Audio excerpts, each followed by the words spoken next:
Alright, we're about to embark on a trip of sorts, so we're doing our last minute checks. One thing I see regularly when people tow trailers is they neglect the wheel bearings. So a really simple thing we're going to do right now is we're going to attach our grease gun to the grease nipples here, give them a bit of a clean off, and just pump a little bit of extra grease into both the wheel bearings, simply because we can with these. Last thing we need is a wheel falling off on the road and doing a hub, and with obvious consequences for my child who camps in this. So let's get cracking. Now it's a really windy day, so you might have to deal with that. Put our rag bucket here with some clean workshop rags. We're going to clean off this nipple. One thing you want to do with nipples is pump a little bit of grease into them from time to time anyway, so they don't rust up and jam up. Otherwise you've got to replace them, which, while it's not very difficult, it's more of a pain in the rear. I'm going to pump in with a hand pump here gently, just a few pumps till I feel a little bit of resistance, like about now. So there's a bit of grease in there, and I think we're happy with that. Alright, this is the other number 2 side. Wheel nuts look a little better here, but let's give this a bit of grease as well. This one feels like there's a bit more of a cavity in there,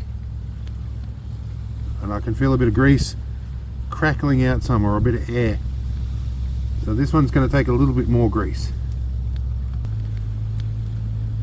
Might be new wheel bearings in the future. Wow, there's a lot more grease going into that one. Let's go have a look and see if it's coming out the other side. Have a look at the hub here.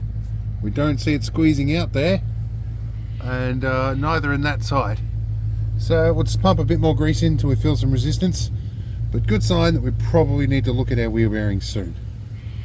Another little tip with grease guns, clean the tip every now and then. You don't want to be pumping junk into the grease nipple.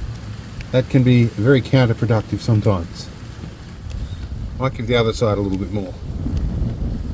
Alright, I went around the other side and pumped a bunch more grease in. So now I'm going to use some grit mints, clean my hands up. These guys send me some cheap and free product every now and then, and it's good stuff, especially when you can't find Solvol anymore. So I went around the other side. There's more grease going in. I think they're about even. We're pretty good. Chain oil next. I should mention grit mints make blocks too, which is good stuff.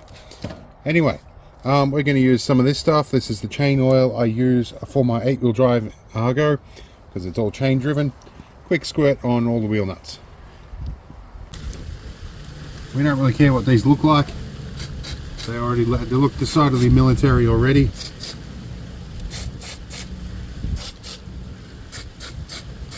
I might give it a bit of a wipe down with a rag, just for, I don't know, slightly cosmetic sake.